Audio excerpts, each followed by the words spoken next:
Hello दोस्तों, क्या हाल है। जब से इन प्राइवेट टेलीकॉम कंपनीज ने अपना प्राइस हाइक किया है तब से मैं एक पैटर्न नोटिस कर रहा हूँ। लोगों को बीएसएल पे अंधा प्यार आ रहा है एंड जो जियो एयरटेल एंड वी को बहुत ज़्यादा हेट मिल रहा है। जियो को तो कुछ खासकर ज़्यादा ही हेट मिल रहा है। मैं यहाँ पे ट्विटर में एक ट्रेंड देख रहा था, बॉयकॉट जियो। तो मुझे एक बात समझ नहीं आई, अगर बॉयकॉट जियो ट्रेंड कर रहा है तो बॉयकॉट एयरटेल और वी क्यों नहीं कर रहा है। चलो इस बात को साइड में रखते हैं, अब यहाँ पे डिस्कस करते हैं कि क्या जो अभी प्राइस हाइक हमने देखा इन टेलीकॉम कंपनीज की तरफ से क्या ये जस्टिफाइड है, क्या ये बस कंपनी हमें लूट रही है। और इस वीडियो में हम एकदम लॉजिकल बात करेंगे, पूरे नंबर्स देखेंगे, ऐसे कोई हवाई बातें नहीं करेंगे, हम कोई इमोशनल बातें नहीं करेंगे, हम कोई भी डिल्यूजनल बातें नहीं करेंगे। जो भी फैक्ट्स होंगे, जो भी नंबर्स होंगे, हम उस पर बात करेंगे, फिर देखेंगे कि क्या ये प्राइस हाइक सही था या ये बस हमें लूटने का एक और तरीका है। एंड उसके बाद एक और चीज के बारे में बात करेंगे कि क्या BSNL Airtel Jio and Vi को तबाह करने वाला है। क्योंकि मैं बहुत सी यूट्यूब वीडियोस का टाइटल देख रहा हूँ, थंबनेल देख रहा हूँ, इतने मतलब ऐसे बनाए गए हैं, ऐसा लग रहा है कि बीएसएनएल अब इंडियन टेलीकॉम मार्केट में फिर से राज करने वाला है। तो क्या ये सच में होने वाला है, उसको भी हम डिकोड करेंगे एकदम लॉजिकल वे में। एंड वीडियो आगे स्टार्ट करने से पहले कुछ बात यहाँ पे क्लियर कर देता हूँ। ना ही ये वीडियो किसी ने स्पॉन्सर किया, ना ही एयरटेल ने किया, ना ही जियो ने किया, ना ही वी ने किया, ना ही बीएसएनएल ने किया है। कोई कंपनी कितना भी प्रॉफिट करे, कितना भी लॉस करे, इससे मेरा कोई भी यहाँ पे लिंक नहीं है। यहाँ पर बस मैं आपको सच्चाई बताना चाह रहा हूँ, क्योंकि मोस्टली यूट्यूबर्स यहाँ पे व्यूज के लिए आपके दिमाग एंड इमोशंस के साथ खेल रहे हैं। हम यहाँ पे वो काम नहीं करेंगे, हम यहाँ पे बस फैक्ट्स की बातें करेंगे। एंड ये चीज़ कई लोगों को बुरी भी लग सकती है, सो उसके लिए पहले ही सॉरी। तो अब स्टार्ट करते हैं सबसे पहले पॉइंट के साथ, जो मैंने आपको स्टार्टिंग में ही बोल दिया था कि अगर प्राइस हाइक तीनों टेलीकॉम कंपनीज ने किया है तो यहाँ पे सबसे ज्यादा हेट जियो को क्यों मिल रहा है। एंड जियो अगर देखा जाए तो एयरटेल एंड वी से यहाँ पे सस्ता है, तो जियो को यहाँ पे कम हेट मिलना चाहिए था। तो मेरे बात ये समझ नहीं आई कि जियो को स्पेसिफिकली हेट यहाँ पे ट्विटर पे इतना क्यों मिल रहा है। मुझे तो सच में ये लग रहा है कि लोगों का कुछ पर्सनल ग्रजेस चल रहे हैं अंबानी के साथ, इसलिए यहाँ पे जियो को स्पेसिफिकली यहाँ पे बॉयकॉट करा जा रहा है। एनीवेज उन बातों को अब साइड करते हैं। अब देखते हैं एक्चुअल में प्राइस हाइक हुआ कितना। क्या इतना जो हेट है, इतना जो यहाँ पे बवाल मच चुका है, क्या इतना प्राइस हाइक हमें देखने को मिला है। सबसे पहली बात, जो ये प्राइस हाइक हुआ है, मुझे लगा था इस प्राइस हाइक के बाद आपको अनलिमिटेड 5G देखने को नहीं मिलेगा, बट शुक्र है इन कंपनीज का, इन्होंने अभी भी अनलिमिटेड 5G यहाँ पे कंटिन्यू रखा है। इस चीज के बारे में यहाँ पे कोई भी बात नहीं कर रहा है, यहाँ पे बस फियर मॉन्गरिंग हो रही है। मतलब आपको बस डराया जा रहा है कि प्राइस हाइक हो गया है, कंपनियां लूट लेंगी, ये हो जाएगा, वो हो जाएगा। अरे एक बंदे ने ये पॉइंट आउट तक नहीं किया कि कितनी अच्छी बात है कि अभी भी हमें अनलिमिटेड 5G देखने को मिल रहा है। यह सब इन्होंने जो बार है वो ऊपर सेट कर दिया कि आपको 2 GB पर डे यहाँ पे डाटा का रिचार्ज करवाना पड़ेगा, तभी आपको यहाँ पे 5G देखने को मिलेगा अनलिमिटेड।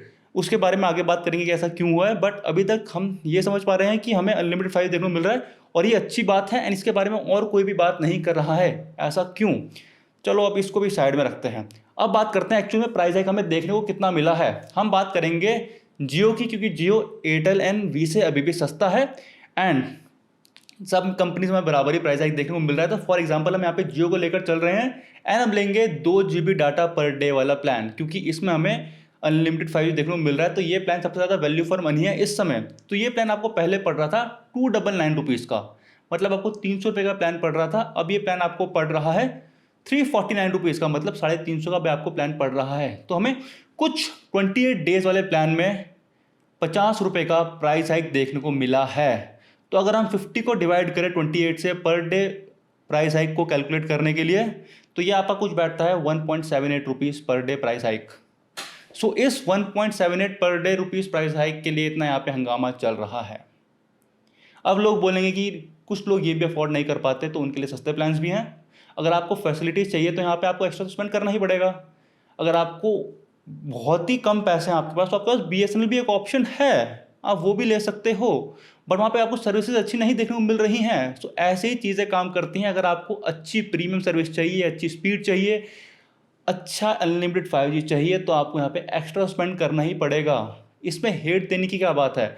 अगर आप मार्केट में कोई टी शर्ट लेने जाते हो, 500 रुपये टी शर्ट लेते हो आप, तो आपको बेकार टी शर्ट देखने को मिलेगी, ऑब्वियस है। अगर आप 1000 रुपये की लोगे थोड़ी अच्छी होगी, 2000 की लोगे तो अच्छी होगी, 5000 की लोगे तो और अच्छी होगी। तो ऐसे यहाँ पे मार्केट काम करती है।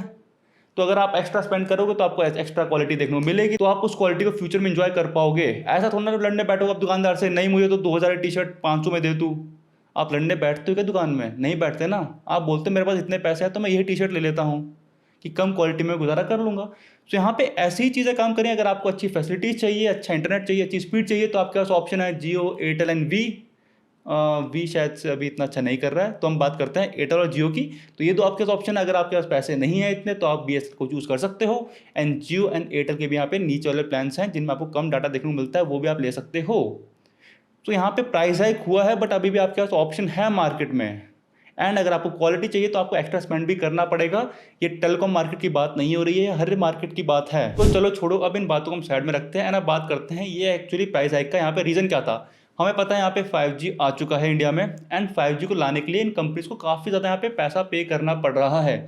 अब यहाँ पे टावर्स में कितना खर्चा हो रहा है, इनके हार्डवेयर चेंज करने में कितना खर्चा हो रहा है, ये सब हमें नहीं पता। हमें क्या पता है कि 5G ऑक्शन में इन्हें कितना यहाँ पे स्पेंड करना पड़ा, कितना गवर्नमेंट को देना पड़ा 5G के स्पेक्ट्रम यहाँ पे यूज़ करने के लिए। हम उस डाटा का बात करेंगे कि कंपनीज ने अभी तक 5G स्पेक्ट्रम में कितना खर्चा कर दिया है। तो यहाँ पे अभी तक 2 5G ऑक्शन हो चुके हैं। बहुत लोगों को सेकंड ऑक्शन के बारे में नहीं पता होगा जो यहाँ पे अभी रिसेंटली हुआ था जून में।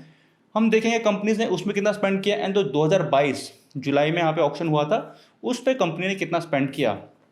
सो जो इस बार वाला यहाँ पे जो जून में हुआ था 5G ऑक्शन, उस पर एयरटेल ने स्पेंड किया 6,857 करोड़ रुपीज़, जियो ने स्पेंड किया 973.62 करोड़ रुपीज़ एंड वी ने स्पेंड किया 3,510.4 करोड़ रुपीज़। टोटल इन्होंने स्पेंड किया 11,341.02 करोड़ रुपीज़ टोटल इस ऑक्शन में इन कंपनी ने स्पेंड किया।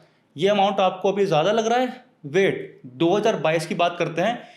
एयरटेल ने यहाँ पे स्पेंड किया था 43,084 करोड़ रुपीज़, जियो ने स्पेंड किया था 88,078 करोड़ रुपीज़, वी ने स्पेंड किया था 18,799 करोड़ रुपीज़। अडानी ने भी यहाँ पे स्पेंड किया था कुछ 212 करोड़ रुपीज़, बट ये जो 212 करोड़ के स्पेक्ट्रम अडानी ने बाई किए थे ये अपने लिए बाई किए थे, ये कोई टेलीकॉम कंपनी नहीं बना रहे हैं। एंड जो इस 2022 के 5G ऑक्शन में जो टोटल इन कंपनी ने स्पेंड किया वो है 1,50,173 करोड़ रुपीज़। एंड अगर हम टोटल देखें इन दोनों 5G ऑक्शन में इन कंपनी से स्पेंड किया है 1,61,514.0 करोड़ रुपीज़। तो इतना यहाँ पे इन कंपनीज ने अभी तक ऑक्शन से स्पेंड कर दिया है। अब ये जो अमाउंट होता है ये कंपनीज गवर्नमेंट को एक साथ नहीं देती हैं, यहाँ पे कुछ टाइम पीरियड देती है गवर्नमेंट पे करने के लिए, इंस्टॉलमेंट में यहाँ पे करते हैं। बट इतना अमाउंट इन कंपनीज को गवर्नमेंट को पे करना है। अभी तक हमने जो इनकी टावर की कॉस्ट है, जो इनके हार्डवेयर चेंजेस की कॉस्ट है, उनकी बात नहीं की है। बस यहाँ पे 5G ऑक्शन की ही बात कर रहा हूँ मैं। एंड ये इतना खर्चा करने के बाद भी अभी भी हमें अनलिमिटेड 5G दे रही हैं। और सबसे कमाल की बात तो वी है। वी की हालत इतनी अच्छी नहीं चल रही है, वी के पास फंडिंग नहीं है, वी के स्टॉक प्राइस यहाँ पे गिरता जा रहा है, वी फिर भी यहाँ पे इतना इन्वेस्टमेंट कर पा रहा है, वी फिर भी यहाँ पे कंपटीशन में हिस्सा लेना चाह रहा है, वो एक काफ़ी बड़ी बात है। उस यहाँ पे कोई अप्रिशिएट नहीं कर रहा है, बस यहाँ पे प्राइस हाइक कर दिया, महंगे कर दिया प्राइस। सो यहाँ पे अगर हम लॉजिकल देखा जाए तो ये प्राइस हाइक एकदम जस्टिफाई हो रहा है क्योंकि 5G लाने के लिए इन कंपनीज को काफ़ी बड़ा अमाउंट पे करना पड़ रहा है गवर्नमेंट को।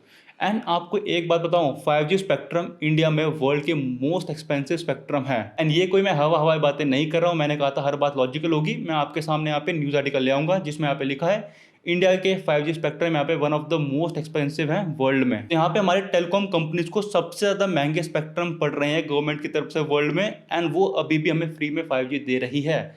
एंड हल्का सा यहाँ पे कुछ 20 से 25% का यहाँ पे प्राइस हाइक किया है टेलीकॉम प्लान्स में, एंड लोगों को उससे भी यहाँ पे दिक्कत है और बोल रहे हैं कि ये कंपनी हमें लूट रही है।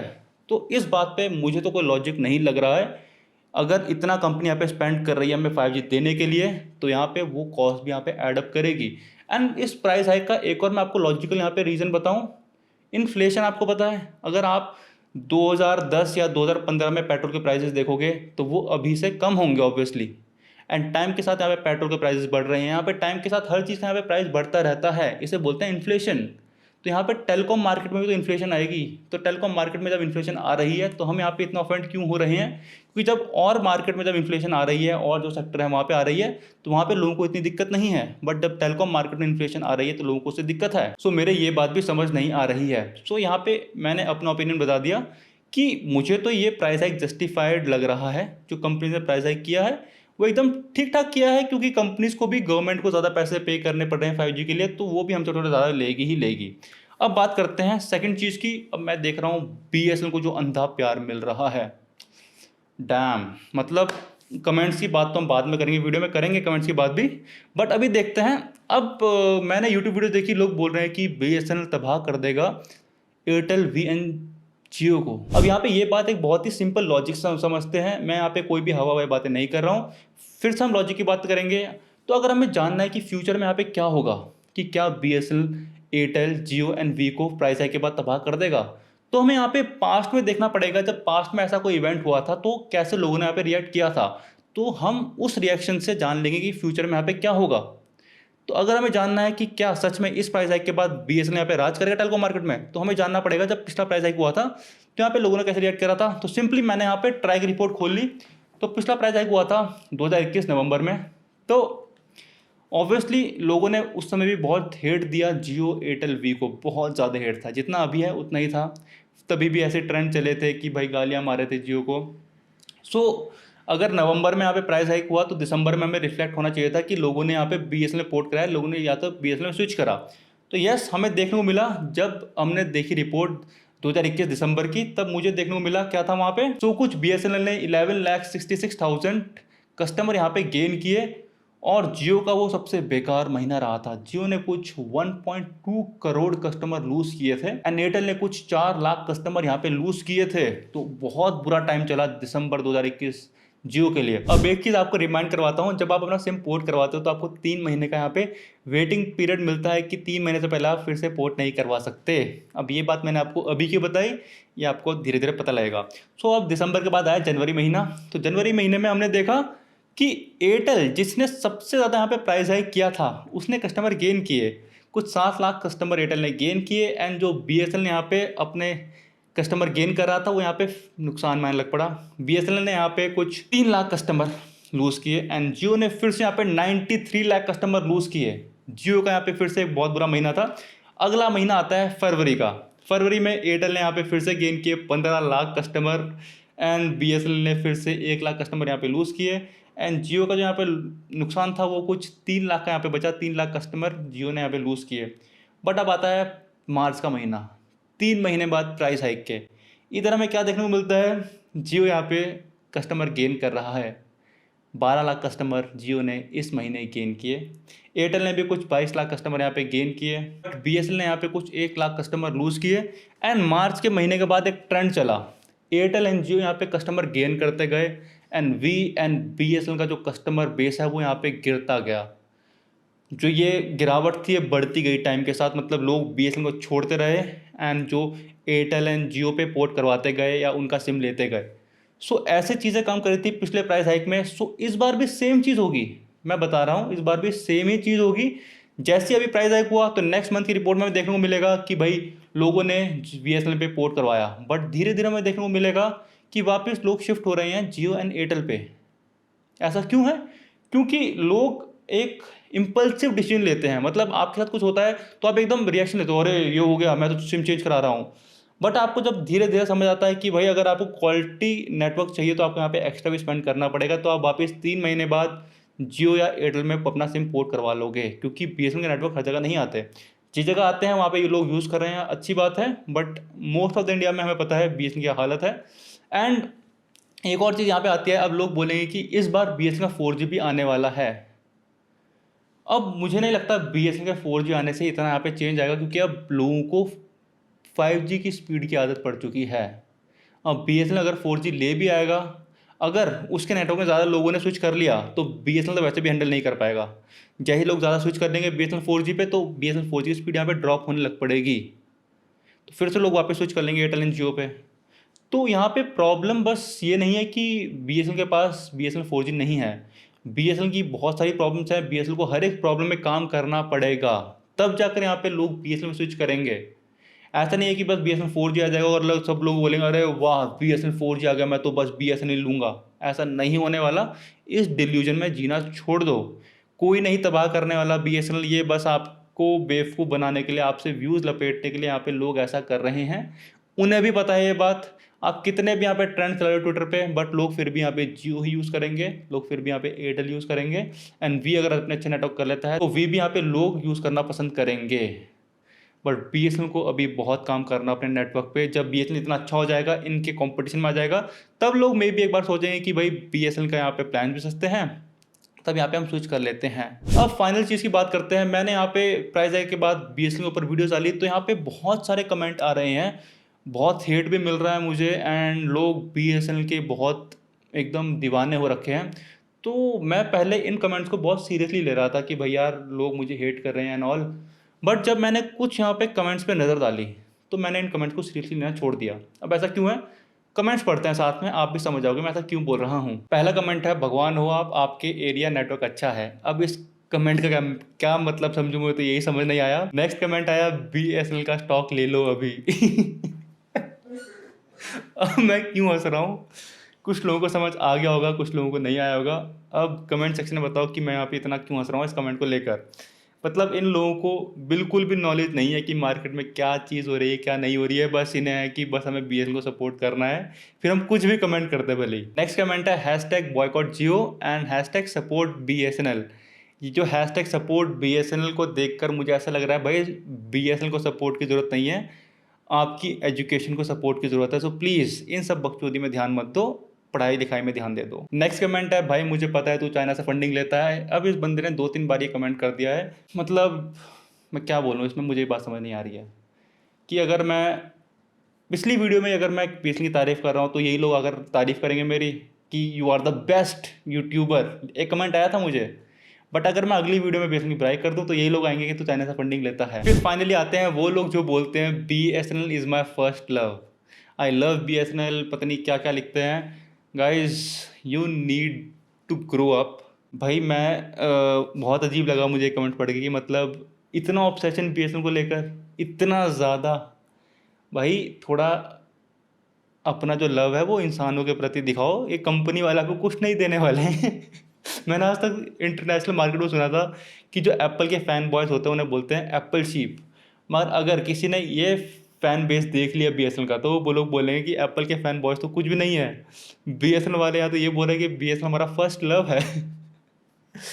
सो मैं बहुत शॉक्ड हुए कमेंट्स देखकर, बट मुझे पता लग गया कि ये बस 13-14 साल के बच्चे हैं जिन्हें यहाँ पर सपोर्ट के स्पेलिंग भी नहीं आ रहे हैं।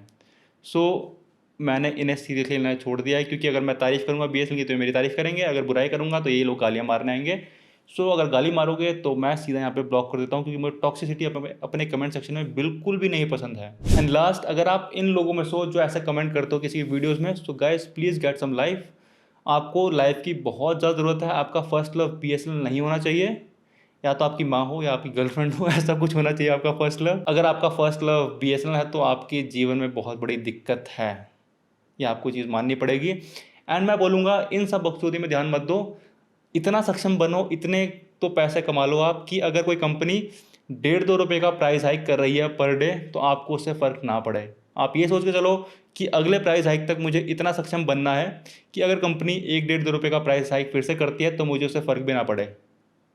ऐसा माइंडसेट लेकर चलो, तभी आप जीवन में तरक्की करोगे। अगर आप ये सोचते रहोगे कि भाई बीएसएनएल के पीछे पड़ा रहूँगा, बीएसएनएल को सपोर्ट करता रहूँगा, चाहे नेटवर्क बेकार आए चाहे अच्छे आएँ, तो इससे आपका नुकसान है, दुनिया आगे बढ़ती जाएगी, आप इन्हीं झंझटों में फंसे रहोगे, एंड जो आपकी कुछ करने की उम्र है वो निकलती जाएगी। सो प्लीज़ ये ट्विटर में ट्रेंड एंड ये कमेंट्स करना, हैशटैग चलाना, ये सब बकचोदियाँ हैं, छोड़ दो। इन सब कुछ नहीं मिलने वाला। बीएसएनएल को अगर ग्रो करना होगा तो सरकार का काम है, सरकार करेगी। आपके हैशटैग चलाने से यहाँ पे किसी को कोई भी फ़र्क नहीं पड़ रहा है। लोग आराम से एयरटेल एंड जियो यूज़ करेंगे, अपनी जीवन में तरक्की करेंगे, एंड आप इन्हीं सब झंझटों में फंसे रह जाओगे। सो सक्षम बनने पे ध्यान दो, कुछ करने पे ध्यान दो, इन सब चीज़ों को यहाँ पे छोड़ दो। बस इतना ही था इस वीडियो के लिए। मोटिवेशनल स्पीकर वाली वाइब आ रही है। एनीवेज होपफुली आपको वीडियो अच्छी लगी हो, लॉजिकल लगी हो। अगर लगी है तो लाइक कर सकते हो। एंड मुझे पता है बहुत से लोगों को वीडियो अच्छी नहीं लगी है, क्योंकि लॉजिकल बातें करते ही लोगों की थोड़े घुटनों में दर्द होने लग पड़ता है। सो एनीवेज अगर अच्छी लगे तो लाइक करना, चैनल को सब्सक्राइब करना। मिलते हैं नेक्स्ट वाली वीडियो में। जय हिंद।